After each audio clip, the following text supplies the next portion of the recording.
There was no rest for the technicians as they made last-minute adjustments.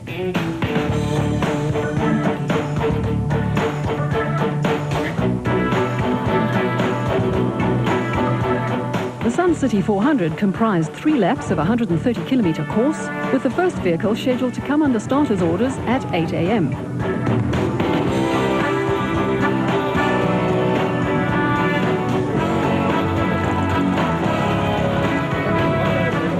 If they come up behind me, I'm going to let them through. I'm racing my own race, my own pace, so I'm a bit nervous, very nervous.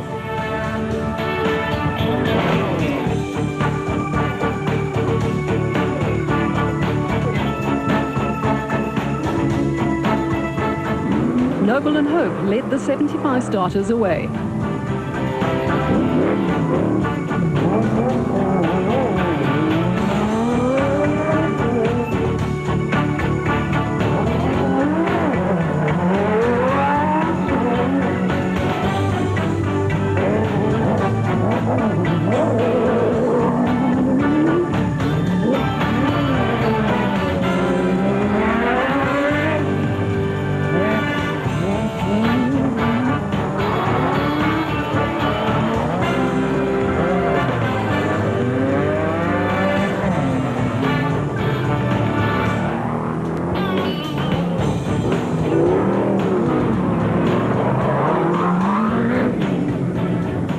Starting as first in the mass start, which is 30 minutes behind the first car.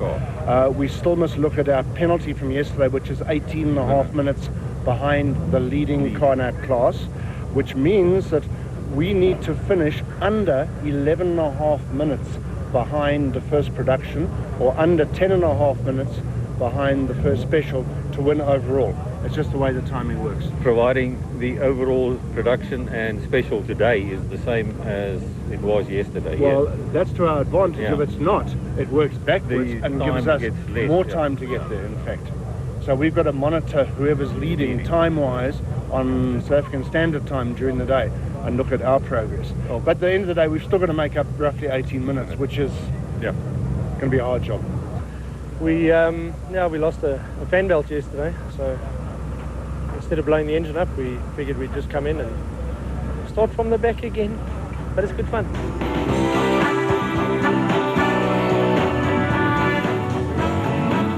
Noble and Hope, who are relative newcomers to the sport, held on to the lead, but were already coming under pressure from Woolridge and de Villiers.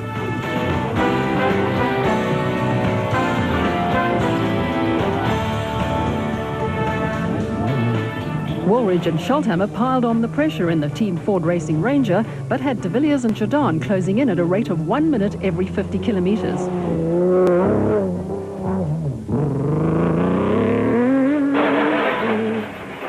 On board the proudly South African Nissan Hardbody, which had the edge in the power stakes, but did not appear to handle as well as the Ford.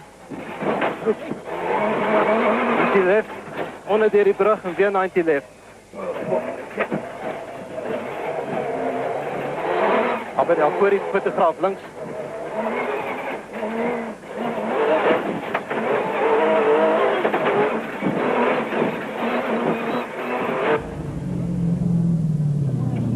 It's rare that a brand new car does not require development before it can reach the winner's circle, and this was the case with the radical American-built Porter of Variawa and Dudhia, which was plagued by clutch problems.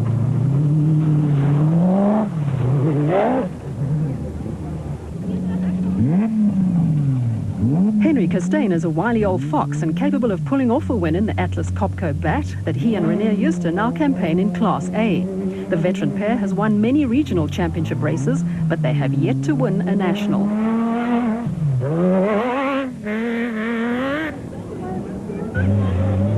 Although Alfie Cox and Ralph Pitchford started 2 minutes behind the production vehicle leaders, their primary concern was to increase the 10-second gap they had over Class D rivals Mark Cronje and Chris Birkin.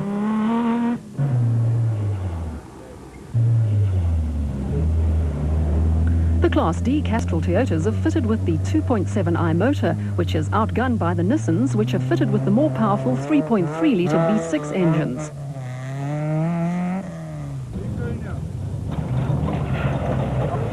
Hopper and Chalupsky have raced together for a number of years, and their consistency has earned them numerous podium finishes, but not that elusive overall victory in the special vehicle category.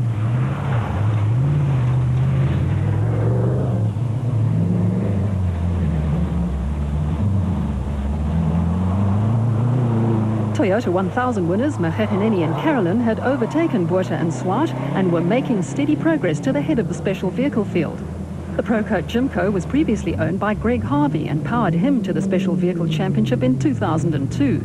Botha needed to up his pace because Terence Marsh and Mike Whitehouse, who had made up 4 places on the road in the Nashua Mobile Jimco, were steadily closing in.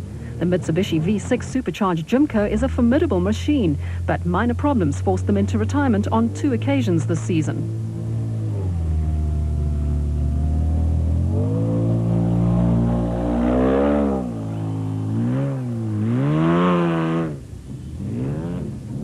On board with Class E leaders Gavin Cronje, who rolled the Castrol Toyota Hilux during pre-race testing, and Robin Houghton as they tried desperately to overtake reigning Class D champions Hein Krobler and Gerard Prinsloo in the GBS Racing Nissan.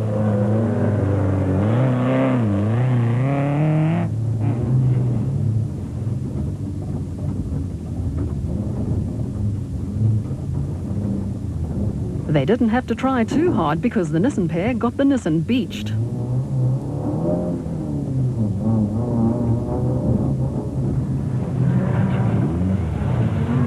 KwaZulu-Natal-based Will Battershill and Reg Sutton were still the Class B leaders, but had Chris Visser and Jaapie Badenhorst, who led Class E for much of day 1 of the Toyota 1000, in the Tyco Trucks Toyota Hilux, bearing down on them. Clint Gibson and Mike Brown finished 2nd overall in the special vehicle category on their last 2 outings and were chasing that elusive maiden win in the Presidium Bat, while Voss and Testeger, who started 19th on the road, were trying to close the 3-minute 47-second gap on the leading Ford.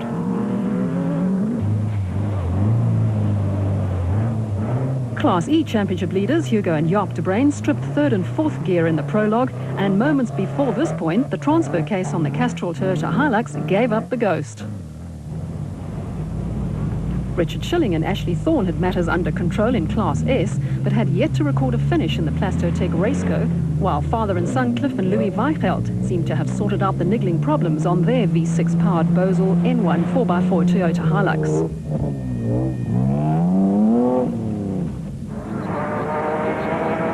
Krobler and Leek were on a charge in the proudly South African Nissan hardbody, but were faced with the seemingly impossible task of having to make up 30 minutes on the leaders in 400 kilometres.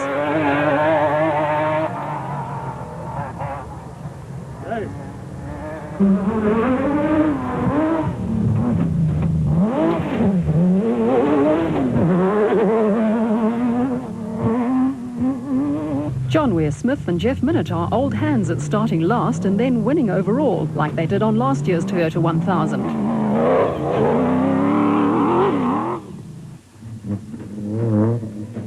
Woolridge and Scholthammer nipped by Noble and Hope when they wrong-slotted, and now had a dust-free run ahead of them in the Ford Ranger.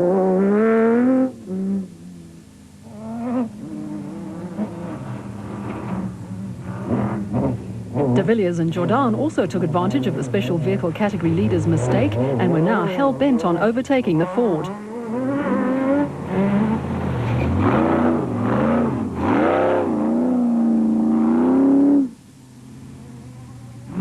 Noble and Hope's run would come to an end when they picked up 4 punctures in quick succession and handed the special vehicle lead to Kirstein and Juster in the Nissan V6-powered Atlas Copco Bat.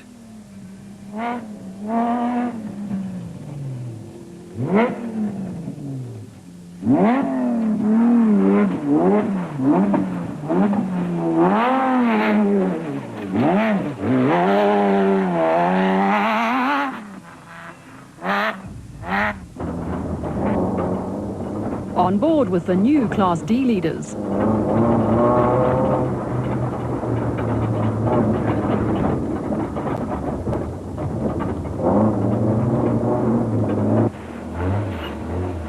Reigning Class E champions Cronje and Birkin had got past Cox and Pitchford and were steadily increasing their lead. But behind them, a battle was raging in the special vehicle category, with Harper and Chalupsky coming under pressure from Makgekgeneni and Carolyn. who had managed to pass Bariawa and Dudhia when they picked up a puncher on the Porter.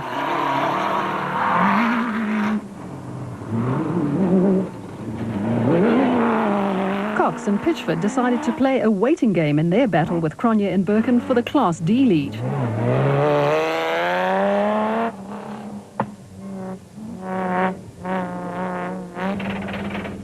Class E leaders Gavin Cronje and Robin Houghton had 2 punches in quick succession and had to stand by helplessly as they lost position after position to their rivals. GBS racing crew Grobler and Prinsloo were the first to take advantage of the Toyota pair's misfortune, and then it was the turn of husband and wife Nielsen Zelda van der Walt in the diesel-powered Class E Nissan hardbody, who were now the new Class E leaders.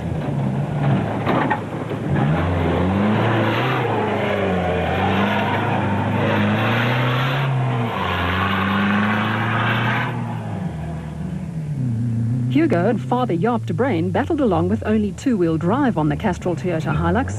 The odds of a 4th successive Class E win seemed rather slim for the Vryburg businessman.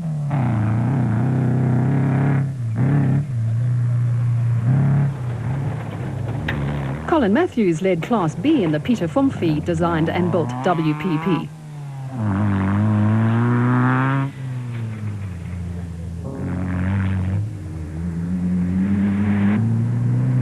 Castrol Toyota crew Cronje and Houghton lost 10 places as a result of having to replace 2 flat wheels and would have their work cut out if they wanted to wrest the Class E lead from the Van der Walt pair.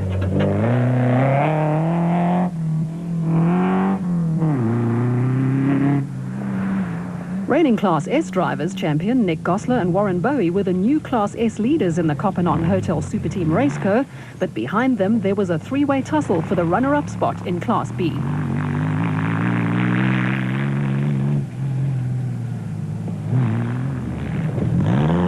Reigning Special Vehicle Drivers champion Giel Nel in the Look ATE Truggy, Cape Town-based father and son Bez and Etienne Bezuidenhout in the Adenco Sandmaster, and former Class B champions Marcus Taylor and Mark de Chalane in the JRE were mere seconds apart as they chased after leader Matthews.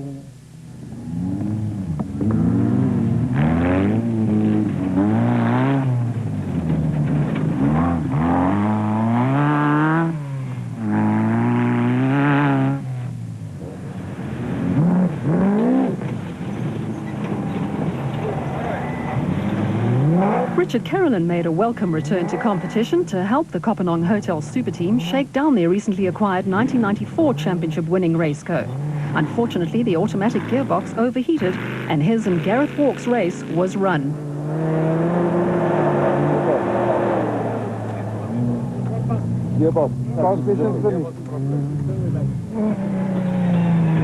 Nissan pair De Villiers and Jordan took over the lead when Woolridge and Scholthammer stopped to replace a flat wheel on the Ford.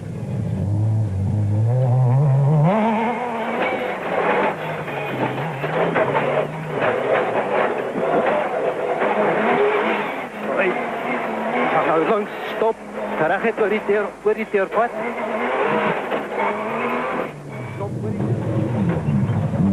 The Nissan had the edge over the Ford in the horsepower stakes, and there was nothing that Woolridge and Scholthammer could do to close the gap on the leading Nissan.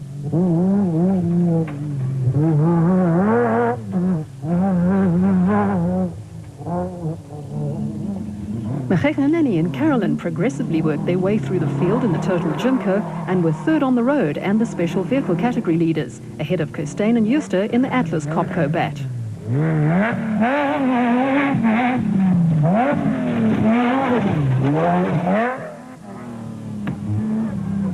Alfie Cox and Ralph Pitchford managed to overtake Gavin Cronje and Chris Birkin and were comfortably in the Class D lead. The Castrol Toyota pair also dropped a position to Hein Grobler and Gerard Prinsloo in the GBS Racing Nissan.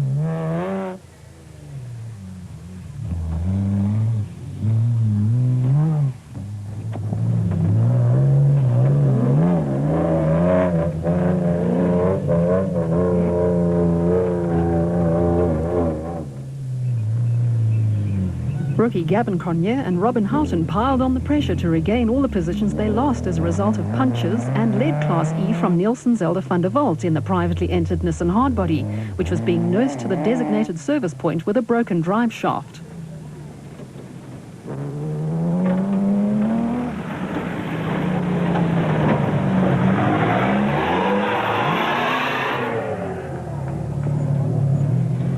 Based on cumulative times for lap 1, Grobler and Leek were 9th on the road after starting 54th and 4th in the production vehicle category, while Colin Matthews continued to lead Class B in the WPP.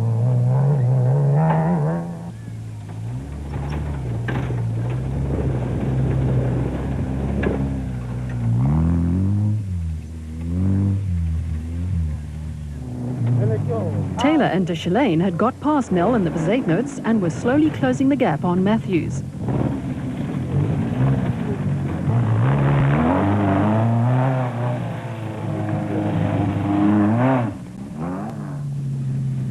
Richard Schilling and Ashley Thorne in the Plastotech Raceco were back in the Class S lead.